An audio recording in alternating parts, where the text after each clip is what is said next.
Bonjour à toutes et à tous, je suis ravie de vous retrouver pour nos prévisions astrologiques de la semaine. Après une longue parenthèse, car j'ai été très fortement sollicitée, j'ai dû me ressourcer aussi pour pouvoir vous retrouver en pleine forme. Donc, quelles sont nos prévisions astrologiques pour la semaine du 7 au 13 juillet 2025 ? Première semaine des vacances scolaires, donc peut-être que pour certains d'entre vous, c'est le grand départ en vacances ou la préparation de celle-ci.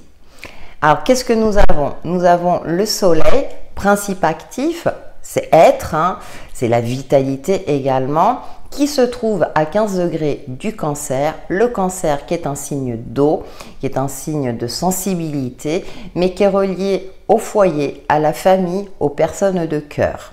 Donc cette configuration favorise ou nous sensibilise à tout ce qui est en lien avec le foyer, les personnes proches, une certaine forme aussi d'ancrage, de sécurité intérieure, de retrouver cette sécurité intérieure à travers peut-être des routines qui nous rassurent, avec nos proches, avec les personnes en qui on a confiance. Donc tout cela, bien sûr, en grande partie sur le mois de juillet. Bien entendu, les signes d'eau sont un peu plus impactés que les autres, même si on le ressent tous avec plus ou moins, je dirais, d'intensité. Mais sur le devant de la scène, on va retrouver bien entendu les cancers, les scorpions, les autres signes d'eau, les poissons. Et par extension, les signes amis du cancer, donc les taureaux et les vierges. Donc vous êtes, on va dire, plus concernés par ces énergies-là, même, comme je le disais, même si on en bénéficie tous, avec plus ou moins d'intensité en fonction de ce que nous vivons. Donc je vous fais confiance, je dirais, pour relativiser par rapport à ça, parce que ça reste très général et on ressent cette influence en fonction peut-être aussi de notre quotidien et de ce que l'on vit. Le soleil est en conjonction à Jupiter, qui est rentré dans le signe du cancer depuis le 9 juin dernier. Donc il faut savoir que Jupiter en cancer monte la planète en puissance, c'est-à-dire que la planète est en exaltation. Donc amplifie, si vous voulez, ce domaine énergétique. Alors quand c'est pour du positif, tant mieux.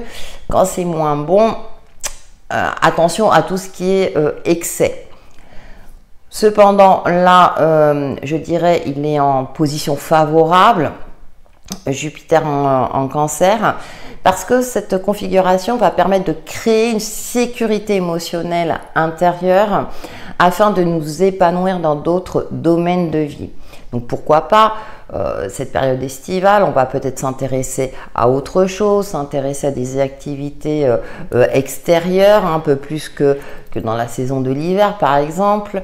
Tout ce qui est en lien aussi avec l'eau, puisque le cancer est un signe d'eau. À vous de voir en fonction bien sûr de ce que vous vivez.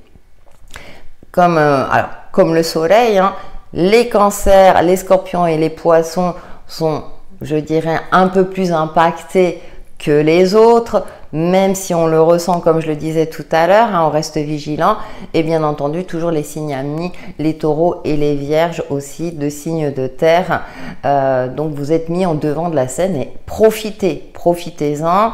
Peut-être que vous allez plus être sensible, capter plus ces énergies-là. Jupiter, si on parle aussi que c'est la planète de la chance, pourquoi pas, profitez donc de cette période de chance, sachant qu'il va rester en cancer environ une année. Donc c'est vrai qu'au niveau astrologique, quand il y a des mouvements planétaires lents, les mouvements lents, des planètes lentes, pardon, forcément les signes vont en bénéficier durant un certain temps, même si les planètes lentes ont, je dirais, un impact plus au niveau collectif qui se répercute sur l'individu. Donc ça, après, voilà, bien entendu, comme vous savez, il y a pas mal de facteurs. Le soleil, j'en reviens au soleil quand même, qui est l'astre principal, est en sextile à Mars en Vierge. Vierge, comme je le disais, c'est un signe ami du Cancer. Mars, c'est l'action, c'est le guerrier, c'est cette force active pour agir. Et donc, nous permet cette configuration, donc en sextile, ça veut dire que c'est une énergie complémentaire, nous permet une action organisée. Pourquoi la Vierge? Elle est très pragmatique. Le Cancer est dans les émotions en profondeur, il est beaucoup dans le ressenti, et donc ça permet d'aligner, si vous voulez, le Cancer et la Vierge dans le côté où je suis alignée avec mes émotions, mais également je suis lucide, analytique dans ce que j'entreprends, dans les actions, je suis mesurée, cadrée, organisée, que du plus, en sextile forcément une position favorable. Donc, action organisée et alignée avec ses émotions, ou bien on arrive à mieux gérer ses émotions pour agir avec plus de lucidité. Donc, c'est ce que je vous disais tout à l'heure. Action réfléchie et analytique. Donc, c'est assez intéressant. Donc, sextile, Mars en Vierge, je dirais ça va favoriser donc tous les signes de terre. Même si je me répète, on est tous plus ou moins influencés. Donc, les signes de terre, Vierge, bien sûr, les taureaux et les capricornes. Et les signes amis de la Vierge, comme je le disais, Cancer et Scorpion. Ça tombe bien pour vous, amis Scorpion. Alors, je vais peut-être pas forcément parler de tous les signes astro. Sachez que, comme je me répète, on est tous plus ou moins influencés. On ressent ces énergies-là avec plus ou moins d'intensité. Mais c'est vrai que là, bien, ce sont plutôt les signes d'eau et les signes de terre qui sont les vedettes. Mais chacun son tour, tout est cyclique. Donc voilà. Ah, je voulais parler du petit grain de sable. Le soleil est quand même en semi-carré, donc c'est un tout petit grain de sable. C'est pas une tension énorme. À Uranus en Gémeaux. Pourquoi je le souligne? Alors pourquoi je le souligne? Tout simplement parce que Uranus reste 7 ans dans un même signe. Et là, il amorce le tout début Gémeaux, ce 7 juillet, ce lundi 7 juillet au matin. Donc du 7 jusqu'au 5 septembre. Ensuite, il va rétrograder en Taureau et il reviendra définitivement en Gémeaux. Est-ce que j'ai noté les dates? À partir du 26 avril 2026. Donc voilà, donc c'est un transit assez important et donc il va y rester environ 7 ans. Uranus, c'est la planète de la liberté, et Gémeaux, c'est un signe d'air, c'est un signe, je dirais, qui a une capacité d'adaptation hors norme, qui est curieux, qui s'intéresse à tout, peut-être parfois un petit peu trop, je dirais, à trop de choses, mais en même temps on a besoin de temps en temps de cette curiosité pour des choses nouvelles. On le sait qu'on est dans une société de transition, que ça bouge énormément. Vous devez sentir aussi que on peut appliquer une autre manière de vivre, changer son quotidien, s'adapter aussi aux nouvelles conditions de vie en fonction bien sûr de ce que nous traversons. Donc Uranus en Gémeaux, et là on en a vous en avez pour 7 ans, les signes d'air, donc va favoriser en premier lieu donc les Gémeaux, les Balances et les Verseaux, et par extension les Béliers et les Lions. J'ai pas parlé des signes de feu. Bien entendu, Uranus est une planète lente, donc va beaucoup agir sur le collectif et je dirais aura des répercussions sur nous individus. Donc ça veut dire qu'on n'est pas directement acteur de ces modifications énergétiques, mais on va, je dirais, en ressentir, attention, en fonction du signe que l'on est, en ressentir son influence.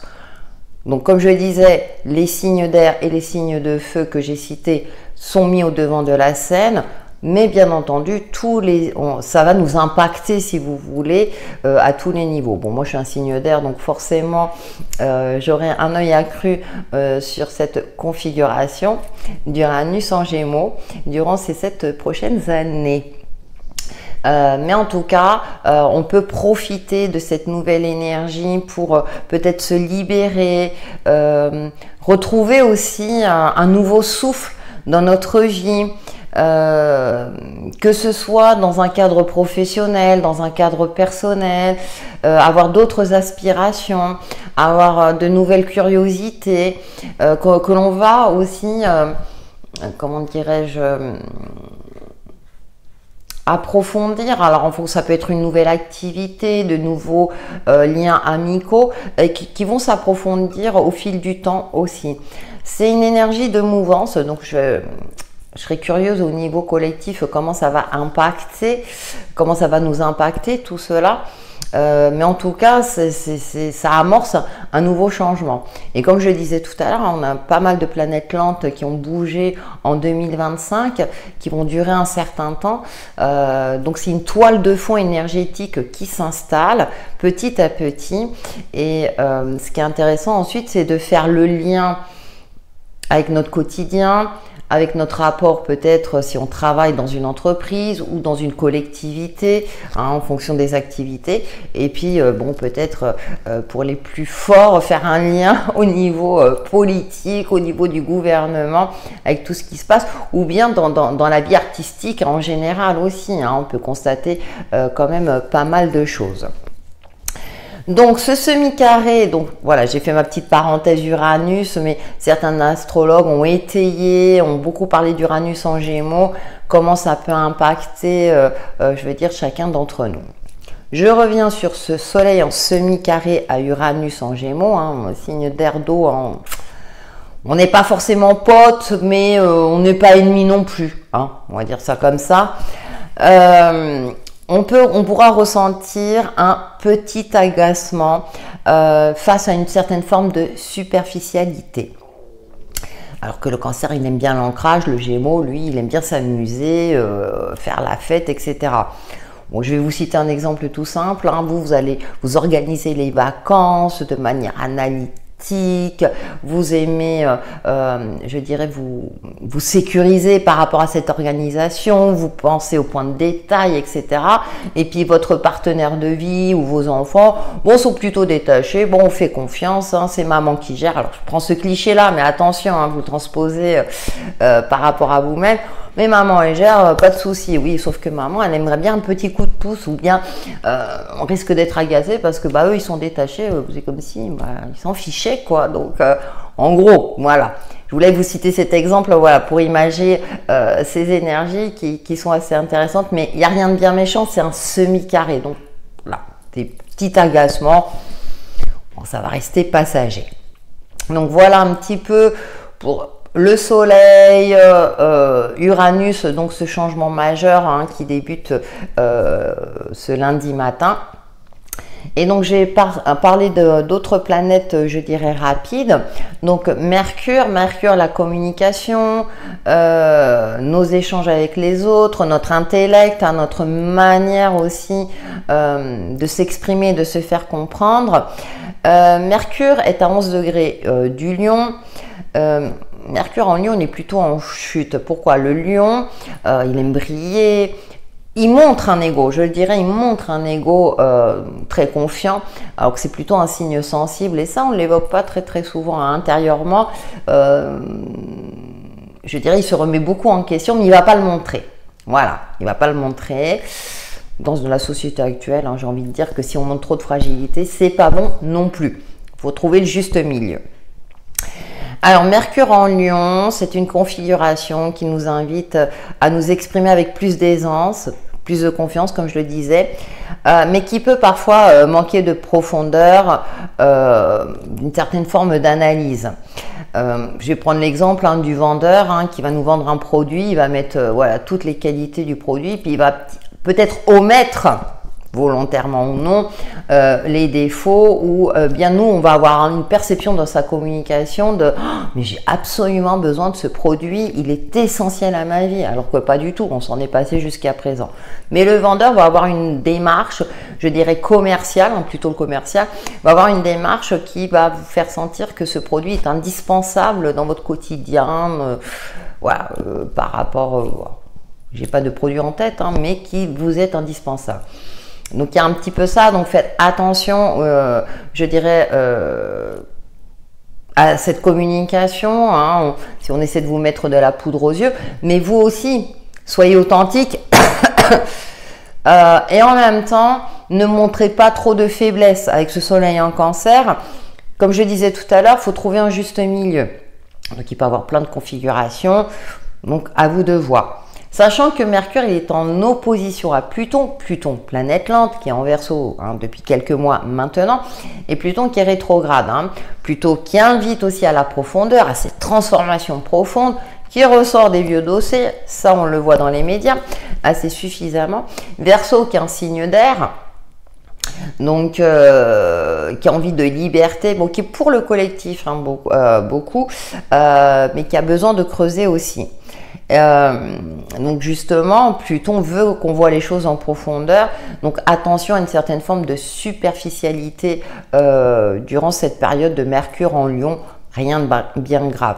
Mais en tout cas, Mercure en Lion, la communication, une communication assez, je dirais, souveraine quelque part, va favoriser les signes de feu, donc les lions en premier lieu, les béliers et les sagittaires, avec, je dirais, les petits points d'ajustement que j'ai cités tout à l'heure. Et les signes amis du lion sont les gémeaux et les balances. Donc, ça peut être intéressant pour les signes de feu et les signes d'air.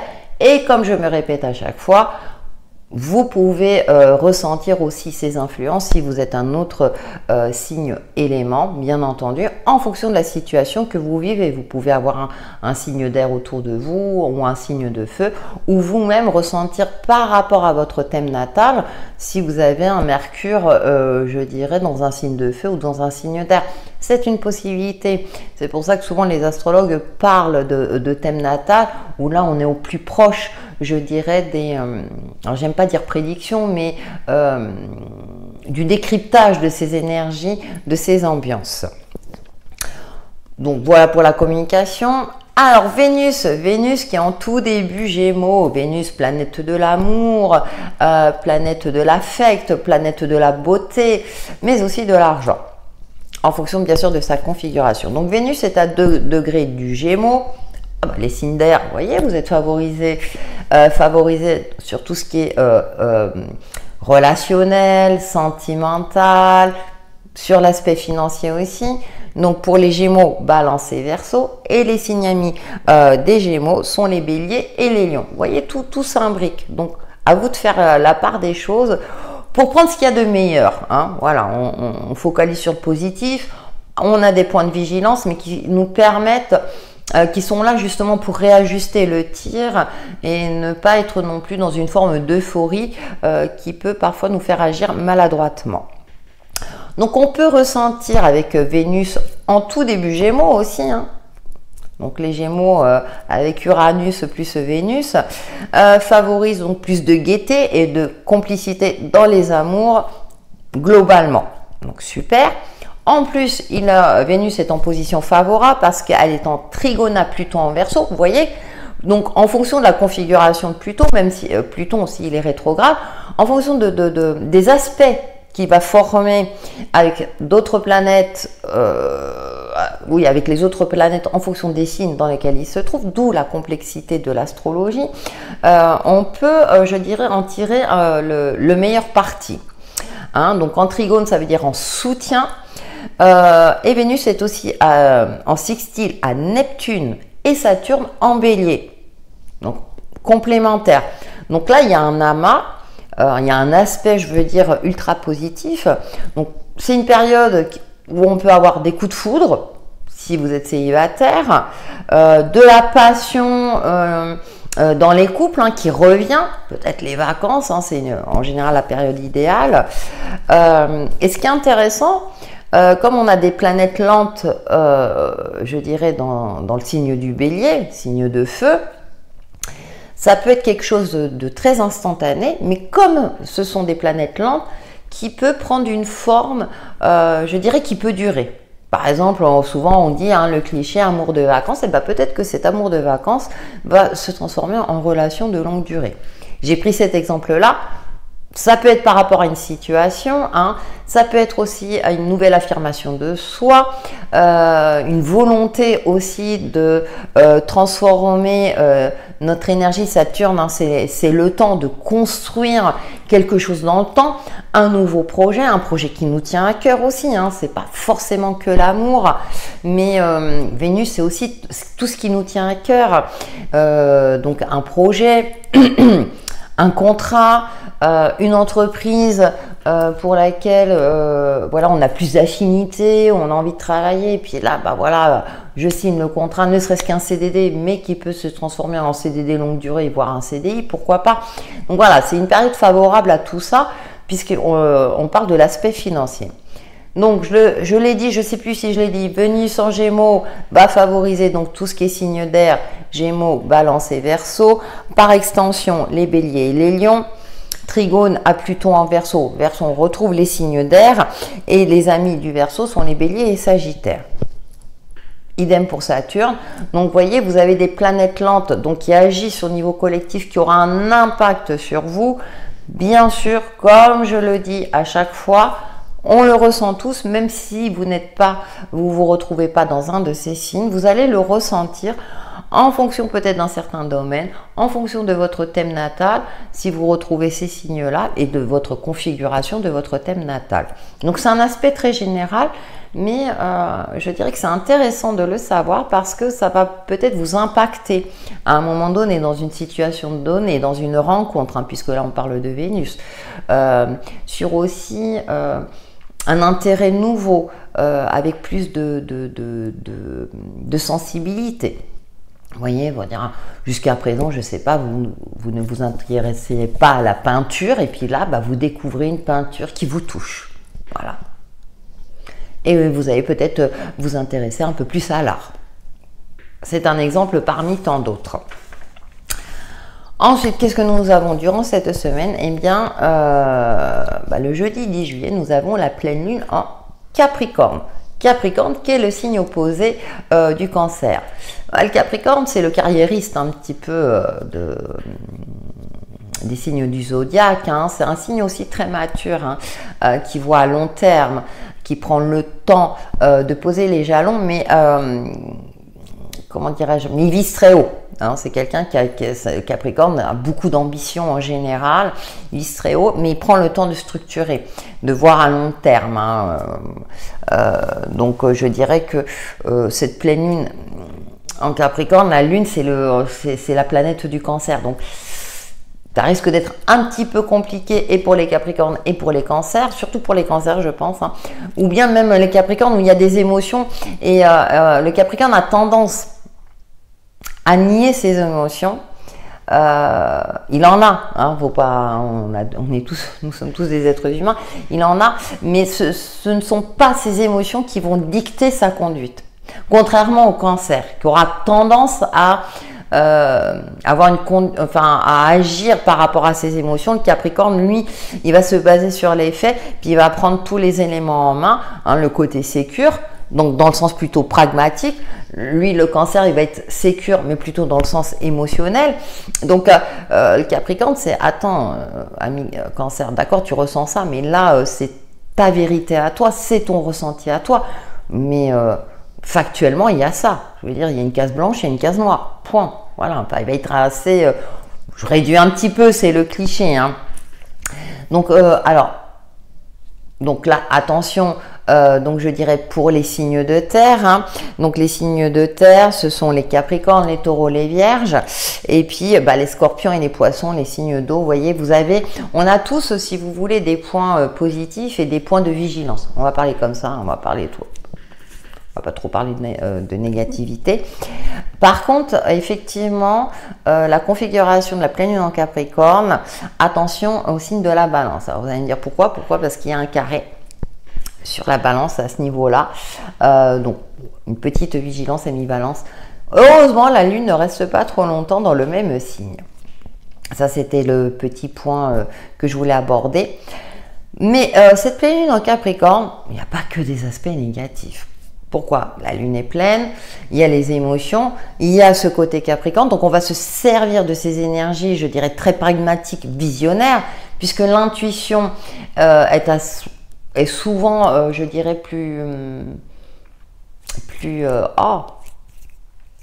exacerbée, hein, amplifiée à ce moment-là, même si pour certains hein, c'est tout le temps, mais là je dirais qu'elle est plus affinée, voilà. Et puis se servir du Capricorne pour être aligné avec ses intuitions, pourquoi pas, hein, un petit peu on transgresse les choses. Quand on le sait, je dirais qu'on aura plus de vigilance à ce moment-là, et puis se dire, ben moi je veux voir loin, ok j'ai peut-être une idée, et je vais la travailler à long terme. Hein, tel le Capricorne. Donc ça peut être un moment propice pour tous les signes, même si les signes de terre et les signes d'eau sont favorisés, mais de trouver des solutions à un problème pratique ou financier. Donc ça va être une période favorable. D'ailleurs, je fais un petit clin d'œil, il y a un signe de terre qui va se reconnaître d'ailleurs. Vous voyez, je suis en train de faire le lien. Vous pouvez vous amuser à faire le lien par rapport à ce que je dis dans votre quotidien. On peut, alors, ça c'est pour l'aspect positif, on pourrait se sentir un petit peu plus pessimiste, surtout si on ne trouve pas la solution rapidement. Je rappelle, le Capricorne, c'est dans la durée. Il est très endurant, le Capricorne. Donc, profitons de ces énergies du Capricorne, même si vous ne trouvez pas la solution lors de cette pleine lune qui dure de 3 jours, hein, 2 jours plutôt. Avoir cette confiance-là dans votre capacité à vous dire, ok, très bien, j'ai peut-être pas trouvé la solution, mais j'amorce quelque chose. J'amorce une volonté de changement, peut-être gérer mon budget autrement, hein, si c'est l'aspect financier, ou aborder ma carrière professionnelle, je suis en préparation, en fonction du domaine, hein, parce que, on va dire, le secteur touristique, la recrute à tout va, mais dans d'autres secteurs, bah, peut-être attendre l'automne, mais déjà avoir cette vision-là. Pourquoi pas C'est aussi, ce qui est intéressant, c'est que je disais que là, il y a plus d'intuition au niveau de cette pleine lune, mais aussi ces émotions qui ressortent, hein, qui est reliée au cancer. Mais justement, on va peut-être mieux les gérer lors de cette pleine lune, contrairement peut-être à d'autres pleines lunes. On va peut-être, ça va nous permettre d'agir avec plus de lucidité et de se dire, bon, c'est bon, moi j'en ai marre des pleines lunes où je dors pas, etc. Bah là, je vais anticiper, je vais faire le nécessaire.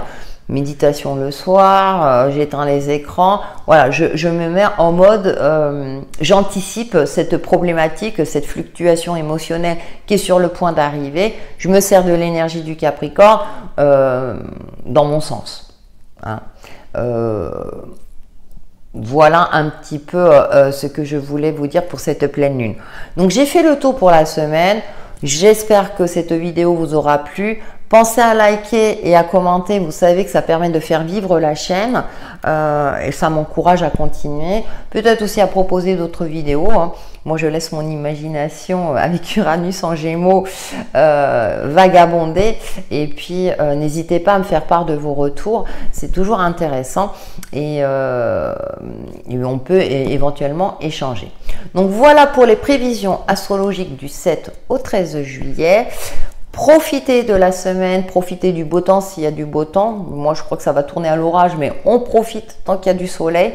Moi, je dis toujours, hein, quand tout va bien, savourez, savourez, savourez. Rehaussez vos énergies pour vous préparer justement au point de vigilance. Rien n'est insurmontable, enfin, en théorie. Je vais dire, mais de faire de notre mieux au quotidien pour cultiver l'optimisme au mieux en fonction de ce qui nous impacte. Passez une belle semaine, prenez soin de vous et je vous dis à bientôt.